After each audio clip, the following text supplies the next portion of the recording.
Olá pessoal, tudo bem com vocês? Está interessado em investir na bolsa de valores, mas não sabe por onde começar? Nesse vídeo eu vou te dar algumas direções aí para você perder esse medo do desconhecido e investir na bolsa de valores de forma responsável.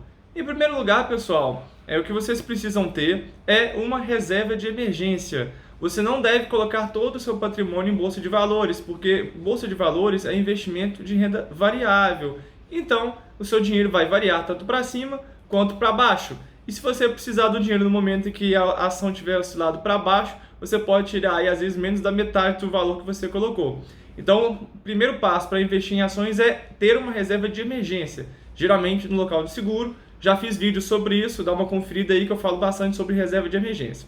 Então, o primeiro passo é ter reserva de emergência.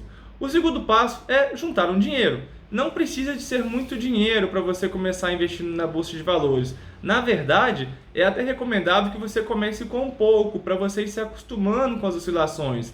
Vai devagarzinho, compra aí uma ação, duas ações, três ações de empresas diferentes, vai diversificando, né? No longo prazo, eu acredito que você deva objetivar ter pelo menos 10 empresas diferentes, para você não ficar dependendo muito de apenas uma ou duas empresas, o que vai tornar a sua vida mais difícil como investidor, porque as oscilações vão ser muito grandes, vai ter dia que sua carteira vai cair muito, vai ter dia que sua carteira vai subir muito. Então, se você comprar pelo menos 10 ações, você já vai diminuir as oscilações do seu patrimônio. Uma outra dica é o seguinte: abra conta em uma corretora. Para investir em ações, geralmente é melhor você fazer por meio de uma corretora de valores do que por meio do seu banco. Infelizmente, no Brasil, os grandes bancos ainda cobram taxas muito altas para comprar e vender ações, o que nós chamamos de corretagem. Existem algumas corretoras que não cobram nem mesmo essa taxa de corretagem, então você pode comprar e vender ações sem ter que pagar absolutamente nada, dependendo da corretora que você escolher. Alguns bancos digitais também possibilitam investimento em ações. O mais conhecido deles é o Banco Inter, que além de fazer tudo de forma muito simplificada, o home broker, que é um ambiente pelo qual você compra as ações, é muito bom, não tem tarifa nenhuma também. Então isso aí já conta pontos aí a favor do Banco Inter. Se você ainda não tem conta aí no banco digital, está interessado em abrir justamente para investir, o Banco Inter pode ser uma boa instituição para você. Mas dito isso, lembre-se, você vai precisar de, além de ter dinheiro, obviamente, abrir conta numa corretora. Agora, se você quiser fazer por meio de grandes bancos, é possível. Lembrando que as tarifas dos grandes bancos costumam ser bem altas para investimentos em ações. Mas, por meio das corretoras, você pode fazer isso aí completamente de graça, sem ter que pagar para ter a conta, nem pagar para investir. Pessoal, uma outra dica importante é o que eu já falei um pouquinho anteriormente: diversifique. Por quê? Você não quer ter, acredito eu, passar por grandes oscilações, você não quer ter surpresas ao longo do caminho. A gente investe, digamos assim, que é para ter tranquilidade e não para ter dor de cabeça. Então é muito importante que você tire aí um tempo, nem que seja aí uma horinha de um dia seu, para você escolher aí 10 empresas, pelo menos, para investir na Bolsa de Valores. Depois de você ter feito essa seleção, existem alguns sites que podem te ajudar nisso, como muito conhecido, que eu uso inclusive, chama-se Fundamentei. Nesse site você consegue ver o histórico das empresas, tem até rankings formulados pelos usuários do site, então você consegue ver, por exemplo, quais são as melhores empresas na opinião dos usuários do site, tanto aqui no Brasil como nos Estados Unidos. Consegue também ver os melhores fundos imobiliários, os REITs, que são os primos dos fundos imobiliários, só que negociados em bolsas americanas.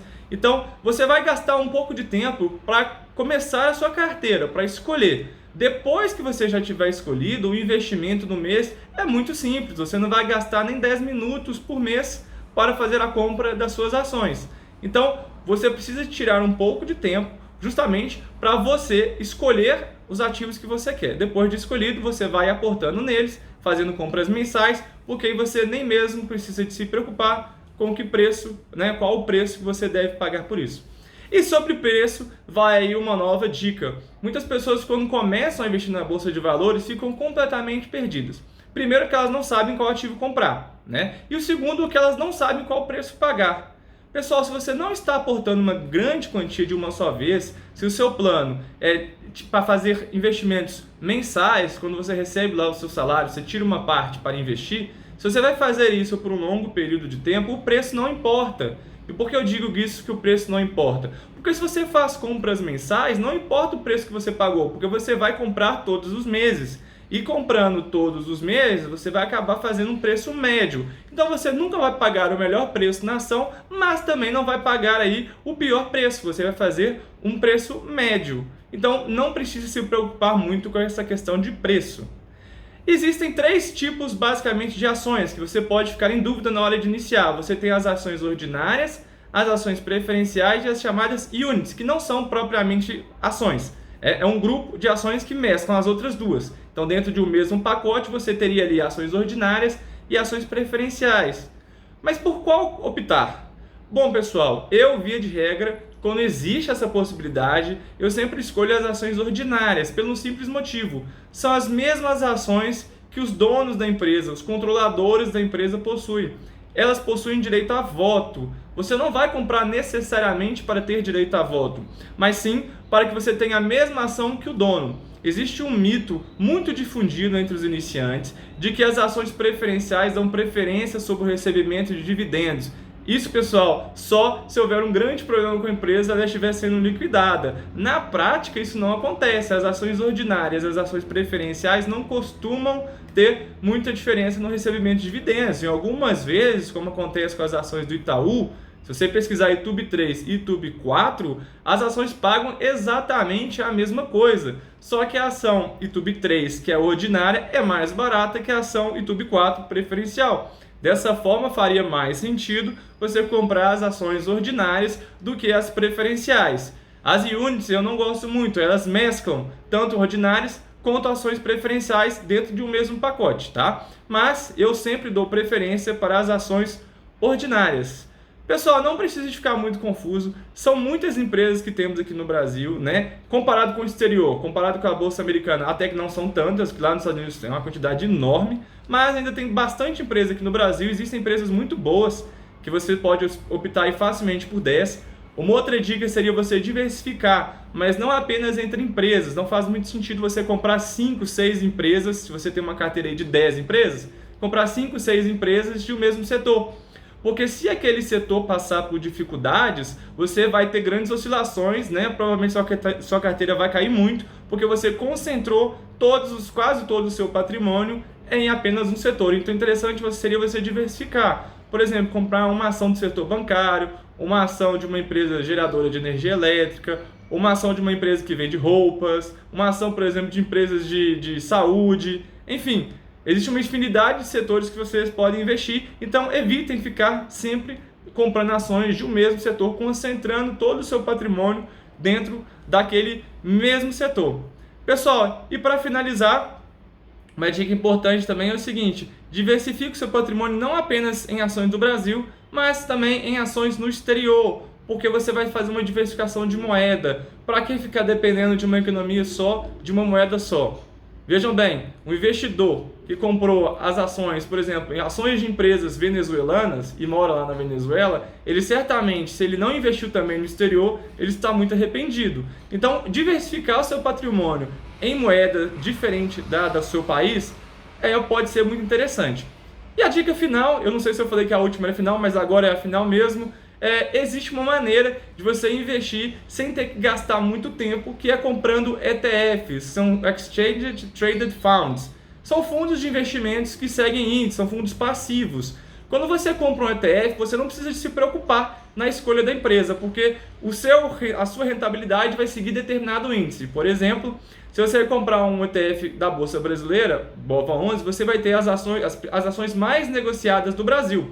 Então você não precisa de preocupar em tese qual vai ser a escolha que você vai fazer da empresa. Comprou o BOVA11, você vai reproduzir o índice da Bolsa Brasileira. Sabe quando você ouve no jornal falando que a Bolsa de Valores de São Paulo subiu 3%? Se você comprou o BOVA11, provavelmente o seu rendimento vai ser muito próximo dos 3% da Bolsa de Valores, porque ele tende a acompanhar o índice Ibovespa.